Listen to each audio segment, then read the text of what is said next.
I can't take it anymore. Get me out of this house. My mother collapsed at the front door, tears streaming down her face. What's going on here? Why are you treating Mom like this? She's not a slave, you know?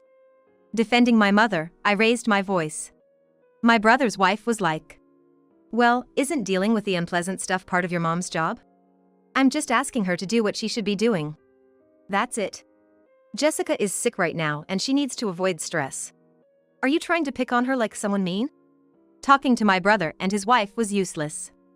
And sadly, my father was no different from them. When David and I complained to my father about the way he treated my mother, he snorted and was like, well, why don't you two take her in? Amidst this, David stepped up and was like, all right, we will. Are you sure? Tears welled up in my eyes as I thanked him. As a result of taking in my exhausted mother. My name is Jennifer William, 27 years old, and I work for a company. I live with my husband, David. We've been married for 3 years and don't have any children yet. Currently, we live about a 30-minute drive from my childhood home. Back home, my father, who's been working for a company, my stay-at-home mom, and my older brother, John, lived together. However, recently, John got married. I may have been outdone by Jennifer in terms of getting married first, but my partner, Jessica, is 24, so now you have a younger sister-in-law. John said with a sheepish smile, and I laughed and blessed them from the bottom of my heart. I wonder if calling her sister. Should I just call her Jessica? And where on earth did you find a partner with such an age gap? Although John is a good person, he's quite shy and didn't have many relationships, even in his 30s. We weren't necessarily worried about him getting married late due to his age, but because of his personality, our parents and I were a bit concerned. Well, I actually met her on what you'd call a dating app. What? John, you were on one of those? This took me by surprise. Yeah, some guys at work made me do it. They said if I kept daydreaming, I'd be single forever, so they kinda forced me into it. And well, here we are. John said, blushing. I hear about those apps all the time now, but I never thought you'd use one. We gotta thank that coworker of yours. Well, that's the thing. Leaning in with a playful grin, John continued. Can you believe it? The colleague just wanted to see how it works and asked me to give it a shot. And now, he's saying he might register himself. Pretty rough, huh? Oh, using you as a guinea pig. That's just mean. Chuckling together with John, we were just glad everything turned out fine in the end. Later, we had a meeting with Jessica, who would soon become my brother's wife. I'm Jessica. Pleased to meet you. Seeing her say that and give a slight bow, our family was taken aback. She's unquestionably beautiful, but how should I put it? Despite being young, she lacked youthful energy. In other words, she had a kind of jaded look. The way she occasionally glanced sideways at us or flashed a forced smile with the corners of her lips turned up. If I had to be blunt, she didn't seem genuine. I met John and I feel so blessed. After all, I have such wonderful in-laws and, even though she's older, a lovely sister-in-law. I feel I've hit the jackpot. Her bright smile saying that seemed a bit insincere. It looked like my mom felt the same way, shooting me a complex look. But the men, obviously my brother, and surprisingly even my dad and my husband, David, were clearly smitten, grinning ear to ear. It was something. Thus, our first meeting with Jessica left us with mixed feelings. Not long after, my brother and Jessica got married. Their wedding went smoothly, and the already beautiful Jessica turned into an absolutely stunning bride. Jessica's parents seemed like ordinary folks, and we managed to interact with them just fine. At that time, it seemed like my brother and Jessica's married life got off to a smooth start. At least until they returned from their honeymoon and came to our parents' house. Instead of going to their rented 2-bedroom apartment to start their married life, they came straight from the airport, bearing souvenirs. And my brother was like, Jessica's pretty tired from the trip. We'd be grateful if you let us eat something here today. They stayed in the guest room, and it seemed they never left after that. Sorry. It was my first time traveling abroad, and I've got some serious jet lag. Jessica looked so miserable that my mom couldn't send them away. But after that, they showed no signs of leaving. I only found out about this 2 months after they returned from their honeymoon. What? They'd been there the whole time? Apparently, Jessica's quitted her job and used our parents' guest room as her own, sleeping, waking up, eating, and bathing whenever she pleases. What on earth was happening? With my job and my own family, I hadn't visited my parents for a while, so I had no idea about this situation. My mom tried asking my brother about it a few times, but he was like, "Jessica's just tired from adjusting to all this. Can you cut her some slack? Or do you want to be called a meddling mother-in-law who kicks her out?" Even my dad was like, "Well, she's family now. Let's just see how things go for a bit more." Either way, it was hard to tell what was really going on from my mom's account. I promised to visit my parents' house to see the situation for myself and then hung up the phone. That weekend, David and I pretended to be unaware and visited my parents. I dropped by around 2 p.m. on Saturday. It shouldn't be an odd time. I've visited around this time before, sometimes leaving after just having coffee, and other times staying for dinner. Since I lived nearby, I seldom spent the night, though I did occasionally before my brother got married. As usual, I entered through the front door and headed to the living room where John was seated. "Oh, John. You're here? How's married life? How's Jessica?" I intentionally greeted my brother that way. "Yeah, not bad. Jessica's doing good." Acting like everything was normal, John then folded the newspaper he was reading. Just then, Jessica mentioned she was hungry and descended from the second floor. Upon seeing me, she seemed surprised for a moment but then broke into a grin, not seeming embarrassed at all. "Oh, Jessica, you're here too? John, you should have told me." When I said that, John just mumbled something incoherent in response. However, Jessica was like, "Don't you know that? We decided to live in this house together." Without thinking too much. "John, when did you decide this? I didn't know that." When I asked John, instead of him, Jessica was like, "Well, with such a big house here, isn't it a waste not to live together? It's true that our family house is spacious. When they bought this land, the area was not as developed, so I heard from my mom that they got it for a bargain. Years later, with the development of a nearby train station, the property value soared. But originally, it was a more affordable area." "So, did you guys give up your apartment?"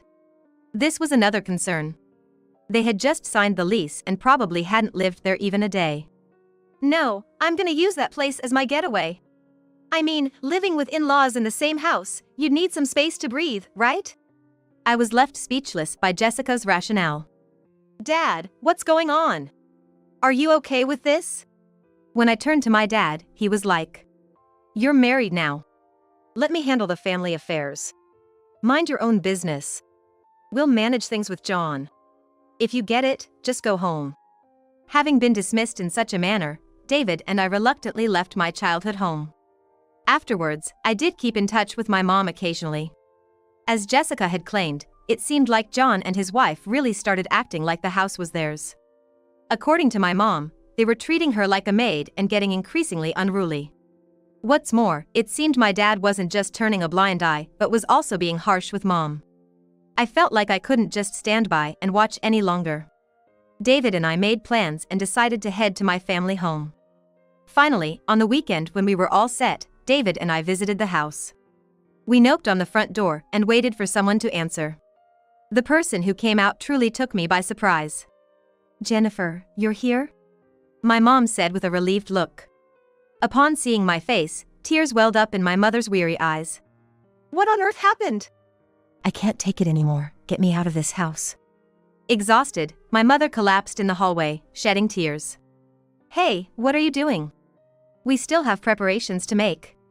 My friends are coming over tomorrow. We need to get things ready quickly." "Oh, Jennifer." Jessica said that as she chased after my mother to the entrance, looking surprised when she saw me. "What the heck is going on? Why are you treating Mom so poorly? She's not a slave, you know." As I defended my mother and said that, Jessica was like, "Household chores are her job. I'm just asking her to do what she's supposed to." "What exactly is she supposed to do? Prepare for your friend's visit?" Defending my mother and glaring at her, I asked Jessica, and she was like, "We're having a fan meetup at our house tomorrow. We need her to set up the venue and prepare the feast." Jessica smirked and said that. "Why does my mom have to do all that?" "Because, like I said, household chores are her job. You could do it by yourself. I shouted at her, and she was like, "That's cruel. John." And she quickly ran to another room and brought my brother. Jennifer is trying to push household chores onto me. I have to live stress-free right now, that's why I quit my job. That's right, Jessica's health is poor and she needs to avoid stress. Are you trying to bully her like an overbearing sister or something? I felt that was the excuse to quit her job. Where's Dad? There was no use talking to this couple. Ignoring them, I entered the living room. What do you want? Why aren't you stopping them? Mom's being treated like a maid. That's just how it is. Dad sighed heavily and added, Jessica is unwell. It's our duty as a family to care for her. This man, saying such things, isn't my father anymore. I intuitively felt that. Maybe he's also being troubled just like Mom? I hoped that was the case. I felt that way. However, my dad was just like my brother and his wife. Hey, she isn't helping with the preparations for tomorrow. What did you say? Upon hearing Jessica's words, my father walked past me, heading towards the front door with heavy footsteps. Why don't you do as Jessica says? If you can't do it properly, we don't need someone like you in this house. He yelled as if my mom was a lazy servant. David was shocked and shielded my trembling mother behind him. How can you say such a thing? She deserves to be told off like this. Take that back. She is important to us. David firmly told my dad, but he was like, I don't need someone useless like her. If so, you guys should take her in. What on earth has happened in this house? I was filled with shame and could only glare at him from the front door. Then, in the midst of all this, David was like, all right, we'll take her in and live with us from today. He said that. Really? Of course. Both my mother and I were tearful as we thanked David. We then quickly left our family home with my mom. David and I took her to our place and listened to what had transpired. According to her, at first, my father was quite troubled. But then one day, out of the blue, he began to treat her harshly. And together with my brother, the three of them started to boss her around. Both I and David had a theory about my father's change in behavior. And to confirm it, we set up a plan. It was painful to know the truth, but it was better than seeing my mother suffer indefinitely. We decided it'd be the best to face the truth and move forward. And, in just 2 days, we were able to gather the evidence we needed at our house. Let's go back to the family home with this evidence. David and I made the arrangements, and everything was set. With that, the three of us decided to head back to the family home. Well, look who's back. If you promise to behave from now on, I might let you in. My father said with a smirk, looking at my mother. Listen. You abandoned your duties as a housewife once. We can't have that again. Absolutely. My brother and his wife said arrogantly. I presented a tablet to the three of them. I wonder if you can still say that after watching this. The three gasped as they watched a video displayed on the tablet. To everyone's shock, it showed my father and Jessica in a compromising position. That's a fake! My father tried to snatch the tablet from my hands, but I dodged. I knew he was gonna do that. Jessica, with her face pale, glanced nervously at my brother. No way! This is one of those deepfakes Jennifer made, isn't it? Yeah, it is! Jessica desperately nodded her head up and down in agreement with John's statement. If you think so, then maybe you should listen to this next. I then played an audio clip from the tablet. It's a good thing we got rid of Mom successfully. Yeah, I thought if we pushed her around like that, she'd leave eventually, but she was tougher than I thought. The two chuckled together at their shared secret. Now we just need to make sure John doesn't find out about our relationship and keep it going. Absolutely. Since we can spend our days together, I don't think we need that apartment anymore. Surprisingly, it seemed my father and Jessica had been having secret meetings in the apartment they rented as a newlywed home. That's a lie! Jessica tried to lunge at me, but David stepped in to stop her. If you're saying this is also a lie, should we get an expert to verify it? You've invaded our privacy with cameras and bugs. That's a crime. When did you plant those? No, I didn't do anything shady. That's right, I hadn't planted anything. I have a smart speaker here that I set up for my parents. You know about it, right, Jessica?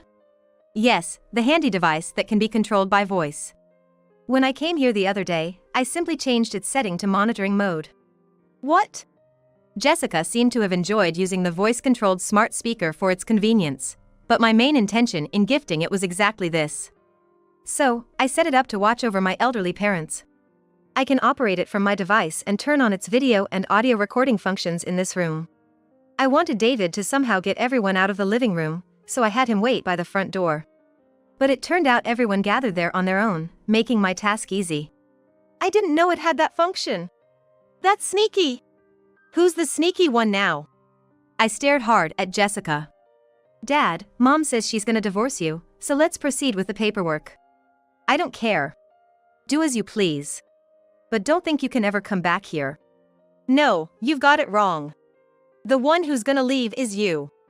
My previously silent mother spoke firmly to my father. Don't think I've forgotten that the land this house stands on is in my name. What? Jessica's eyes widened in shock. Why are you surprised? You have no stake in this house, do you? Of course I do. I'm the bride of this house. I have the right to live here. No, you don't. This is our parents' house, and this land belongs to my mother. You don't have an ounce of right to it. When I said that, Jessica clicked her tongue in annoyance and was like, Fine, John will inherit this place one day anyway. Then it'll be mine. John, let's go. But John was like, I think we have things to discuss too. To Jessica. With a pale face, Jessica was like, It's a misunderstanding, John. It's a lie. Please believe me. But it was unlikely John would ever trust her again. As a result, both my mom and dad, as well as my brother and Jessica, ended up divorcing. Of course, that video and audio recording were used as evidence to show the lawyer who assisted their divorce. Dad eventually admitted the property rights of our family home to my mom by division of property. Originally, the land was under my mom's name, but the house, being 35 years old, wasn't worth much, so that alone wasn't enough. On top of that, they drafted an official agreement that he would continue to pay the remaining amount in monthly installments. Dad moved to a small apartment, where he'll likely live alone for the rest of his life. That family property was originally bought a long time ago by my mother's father, in other words, my grandfather, for his daughter. My parents built a house there when they got married, and then my brother and I were born. Everyone thought of us as just a regular family, with a normal life. Nobody expected things to turn out this way. Our ordinary family was shattered because of one woman, Jessica, entering our lives. My brother also proceeded with division of property through their lawyer. Jessica's parents felt genuinely sorry, and both of them deeply apologized. From what I heard, Jessica had a history of flirting with guys from a young age. Her mom cried, saying that when Jessica announced she was going to marry a seemingly responsible office worker like my brother, they were relieved, hoping she had finally settled down. And I believe that initially, Jessica probably wanted to marry my brother for his steady income and desired a life without hardship. Her father pleaded with me to believe that. But she just couldn't hold back her true nature. True, I get where your brother and your dad are coming from. There's something about Jessica, I don't know, that draws men in. David added. Right, I remember when you first met her. You were all smitten too, weren't ya? I teased. Well, that was... I'm sorry. David admitted, looking embarrassed. Seeing David genuinely apologetic, all I could do was chuckle and forgive him. This ordeal made it clear to me that there really are such people in the world. Not defending him, but my dad wasn't the type to usually fall for women's allure.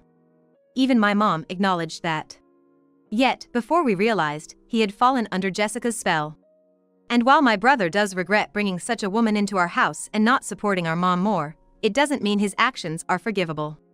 My brother suffered how to pay for his sin to my mom.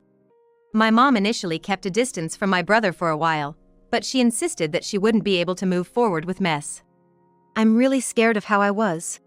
Even when Jennifer showed me that video, I was still willing to believe Jessica, thinking it might have been a deepfake. If it wasn't for the audio recording and the voice match, I might have still believed her. Saying this, he looked sad. He was also like, if only I hadn't been fooled by her, things between mom and dad wouldn't have. He trailed off, guilt evident in his expression, before leaving our family home. He planned to live in his apartment for a while, Then he's gonna put in a transfer request at work and move out of state. He hopes to start fresh there. Later on, David and I moved into the family home and decided to live there with my mom. We made the bold decision to renovate the house, transforming it into a two-family home. We also considered the future, making it accessible for everyone. This'll ensure a comfortable living for a long time, I said. Absolutely. Even though it's technically a two-family home, we'll always be close by, David added. Thank you. Mom smiled. She wanted to use the money she received from division of property for the renovation. My mom was like, every time I feel comfortable in this house, it might help me forgive John a little. My brother got transferred overseas, and word is he's reevaluating his life from scratch there. He seems to have met someone new, but he's unsure where it's headed. He's a bit hesitant about relationships now, but if he ever finds true happiness and wants our mother's forgiveness, he might gather the courage to visit. Dad continues his lonely life in an apartment. While he seems to regret his actions, we only occasionally send him pictures of the grandchildren. Even though he may have been a victim of a seductress, it's still hard to forgive him for what he did. From what I've heard, Jessica is now in a place surrounded only by women, where she can't lure men, but we don't care to find out more. Her parents assured they'll handle it. However the situation unfolds, she's no longer part of our family. Now, our home has grown, and 4 of us live together. Seeing my mom enjoying her time with her grandchild fills our days with joy. I hope this happiness lasts forever. I'm not just hoping.